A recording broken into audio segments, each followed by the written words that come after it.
Hey everyone, and welcome back to another episode of Grassroots Racer. Tonight's guest has not only done a little bit of real world racing, but he's also involved in sim racing, running his own leagues, and he's done some motorsport journalism and gets involved in some motorsport commentary as well. Tonight I welcome Steve Devries to the show. How are you tonight, Steve? Good, thank you, mate. Nice to finally meet you. Yeah, it's good to see you.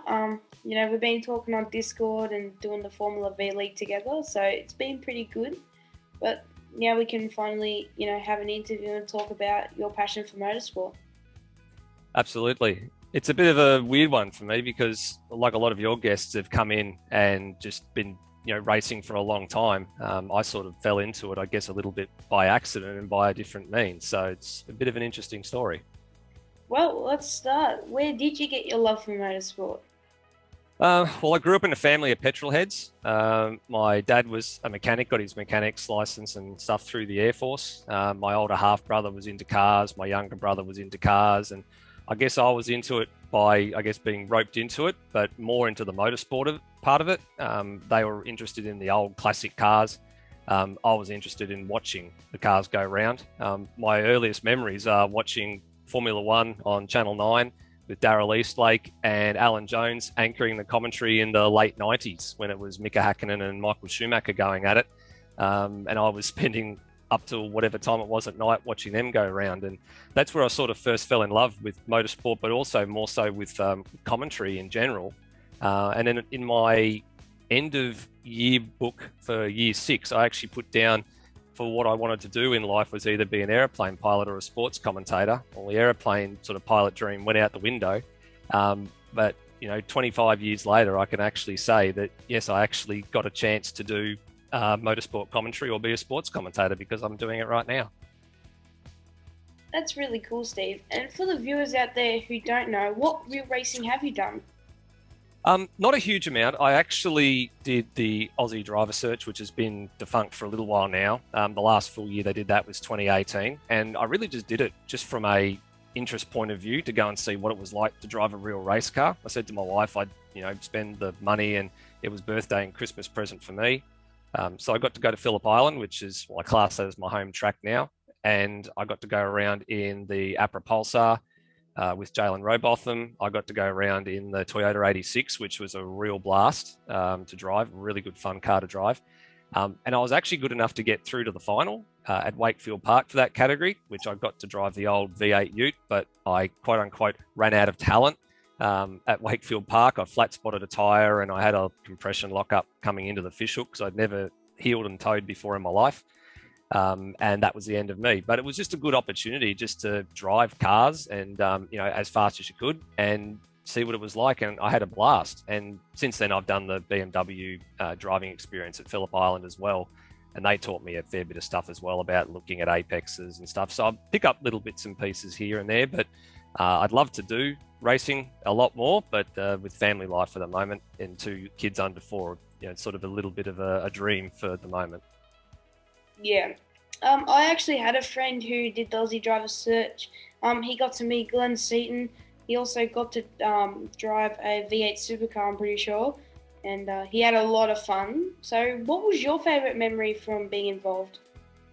Probably the coaching tips that I actually got from a number of drivers. I can't remember the name of the driver who I went round with in the Toyota 86, but he was very, very good about, telling me where to hit the anchors and the different lines to take. He was very, very good. Going around with Jalen Robotham as well in the Pulsar, who's now doing Super 2 in real life, was an eye-opening experience as well because he was very switched on, having come up through similar ranks with the XLs. So you can sort of put the XLs and the Pulsars on a similar, tier in terms of the type of car they are.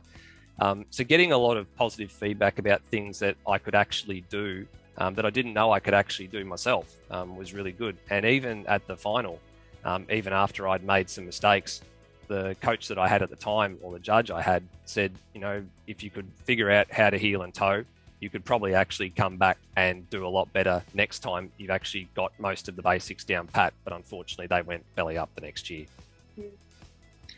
Yeah, it was a bit unfortunate. But you got to go to Wakefield Park. Did you have a favourite corner on the track? The two over the top of the hill, which is turns 4 and 5. So Wakefield Park, the first couple of corners go into off the main straight. You go through turn 3, and then there's 2 right-hand turns that go up and over a sort of a blind crest. So the first one goes up the hill, you go over the top, and then the second one dips down to the right. It's sort of the track falls away from you.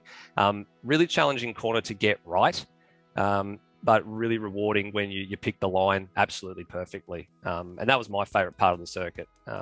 Most of the other parts that a few people would probably say they like would be probably the fishhook, which is at the bottom of the hill, which is a really tricky section. But I'm a little bit different. I actually like the idea of sort of going into a blind thing and sort of having to just wait for the right time to pick that line and turn in at the right time and then get the power on. Was really good.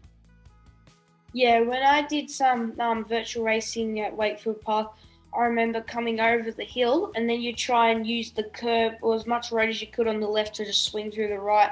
And like, depending on what car, get it flat, just ready for the hairpin. But I actually met you on, the virtual world of sim racing.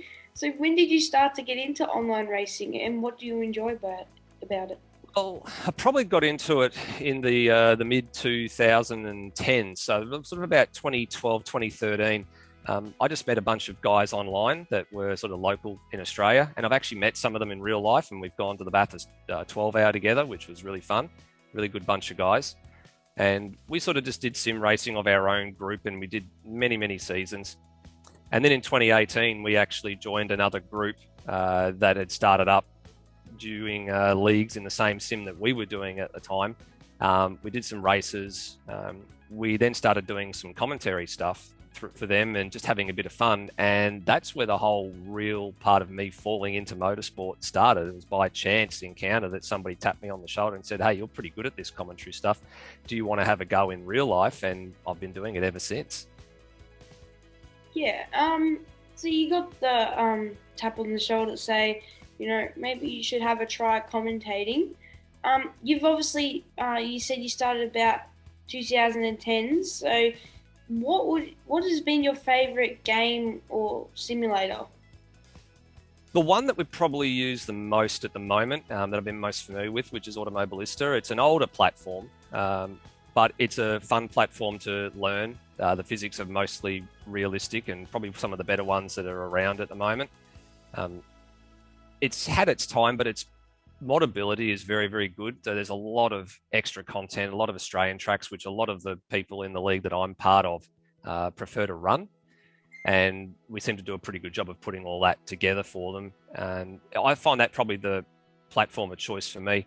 I only just started in iRacing just this year. I finally bit the bullet, and obviously that's where we've met through the Formula VE series. I was sort of lucky enough to get an invite through my association with Formula V in Victoria, and we've had a pretty good battle so far and pretty fun times over the first couple of rounds. So it's I'm getting used to that platform. It was a bit of a steep learning curve, but I'm sure in time I'll probably get a little bit faster and get a little bit better at it.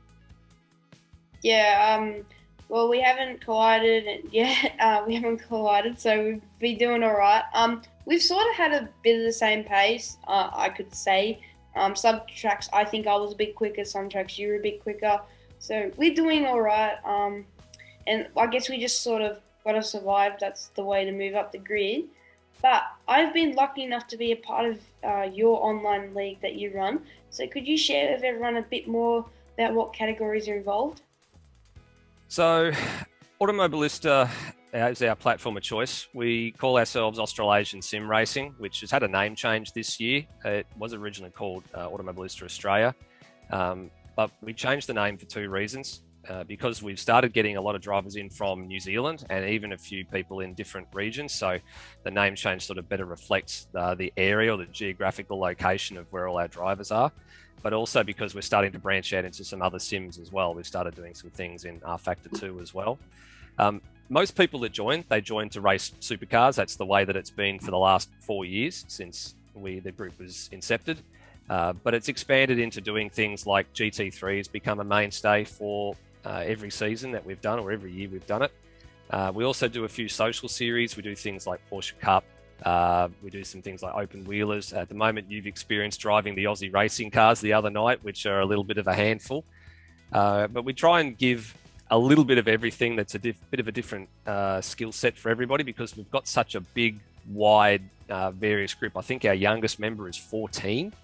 And our oldest members are in their 50s and 60s. So we've got a huge spread of age gap, and we've got both male and female competitors, which is really good as well. Everybody gets along, everybody helps each other out, and everybody has a ball of a time, and, you know, hang a little bit of shit at each other, and enjoy the nights, which is the best thing about running the league, is that when you see people getting along and enjoying themselves, that sort of makes it all worthwhile for me.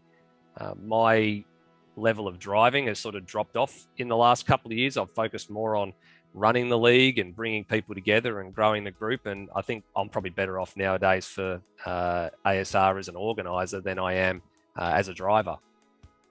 Yeah, well, I raced the Aussie racing cars, which was a really good experience, considering, like, you know, I forgot to fill up the car in the first race, but I heard about that. Yeah. Then I managed to claw my way up to, like, I think it was 10th in the second race, so that was really good. And then, you know, I actually got the lead, in the last race. But yeah, I got the lead, and then all the fast guys came through, and yeah, I dropped back. But it was really fun, like I said. But how can people, you know, jump online and watch the league racing? So there's a couple of different ways. We broadcast through a few different channels. We don't have our own dedicated YouTube. We have a dedicated YouTube page, but we don't set up everything through there. So there's a handful of broadcasters that push it through YouTube.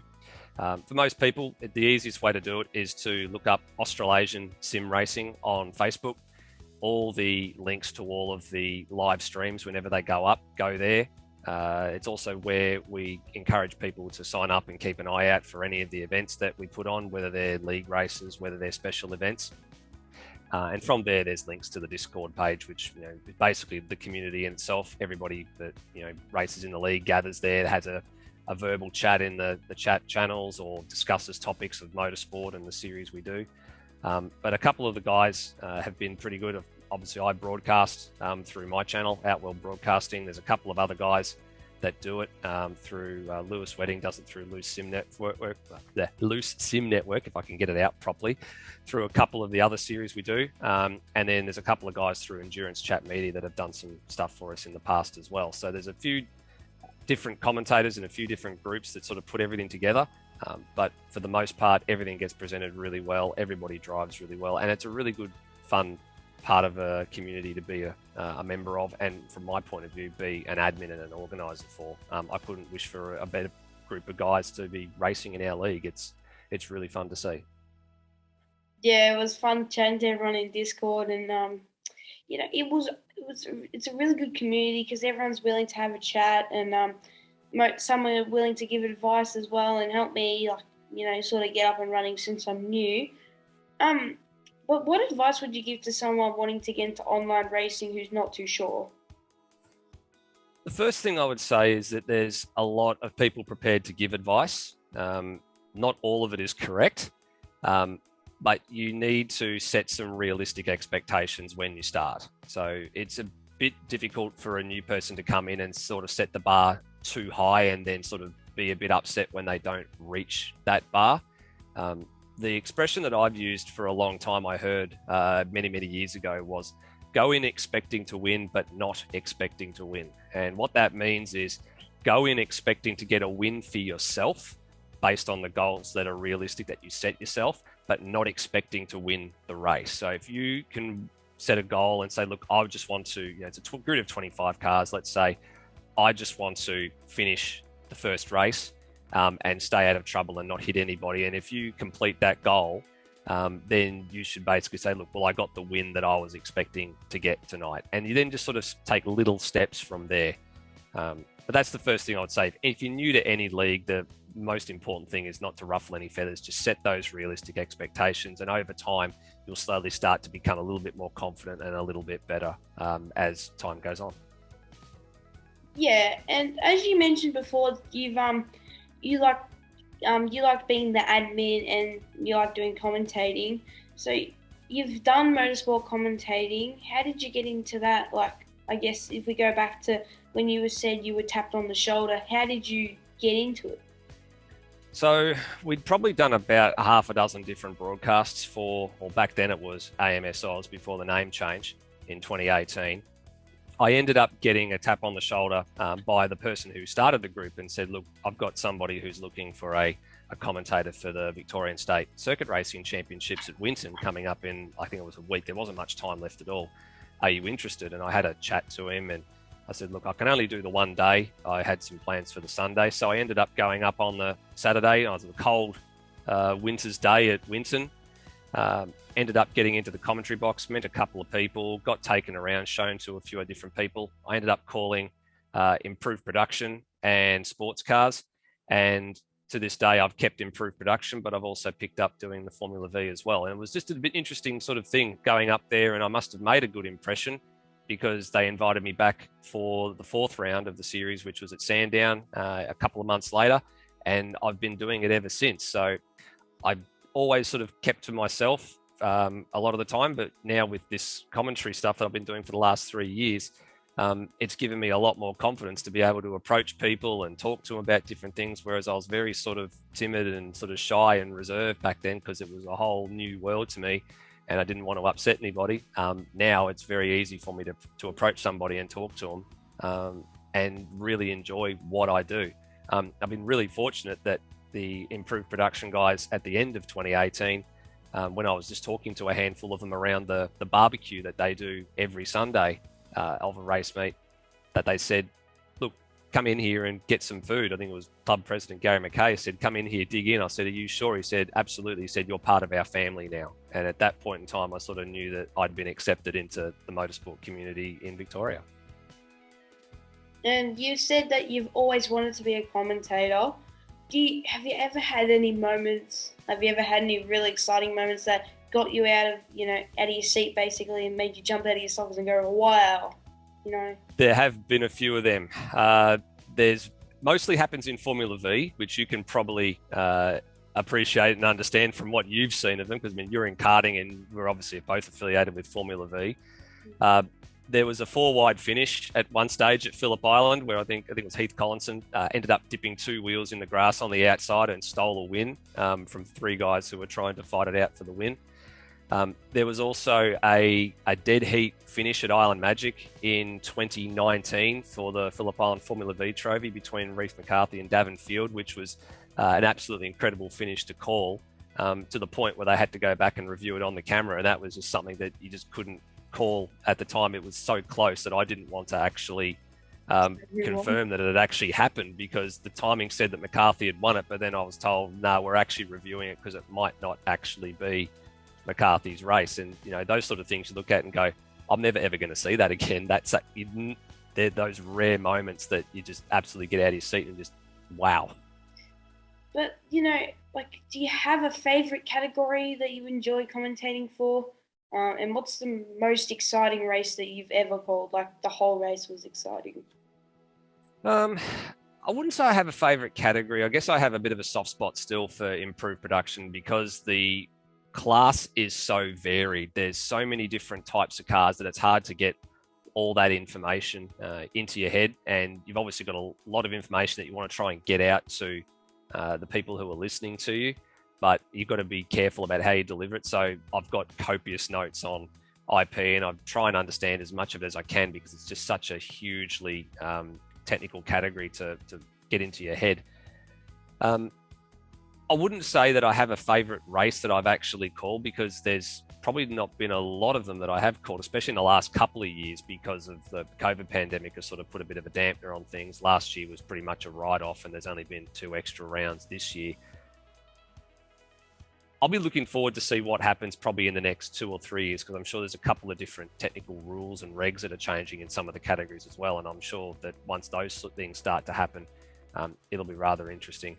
The only one that sort of comes to mind, I guess, with regards to favourite moments to call, was the first time I actually probably called a race solo that went out to on a broadcast that I wasn't actually broadcasting myself. When I first did a call for Blendline at Phillip Island, that was probably the one I was most proud of the most, because I did it all on my own. It was the first up on a Sunday morning.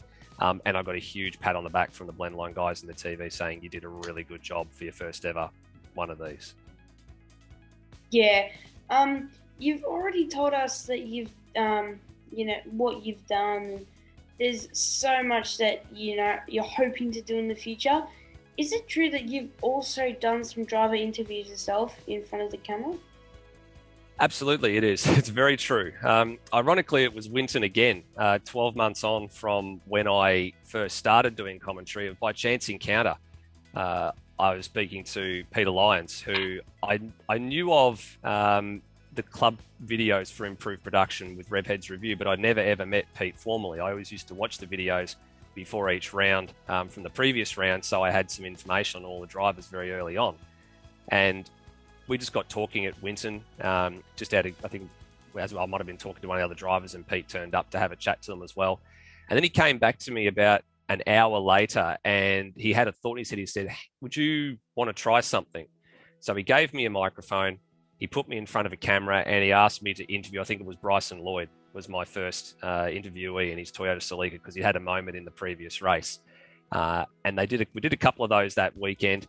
He put him into the club video, and the next thing from club president Gary McKay and vice president David Cox was, do more of that. That was really good. And we've been doing it ever since. It's a bit fun too, because Pete only lives behind where I work in Bayswater. So if I ever need to go and see him, I just go around the corner after work and we have a little catch up, and we do all sorts of things. But no, it's good. We end up doing 6 of those a year when everything's going really well.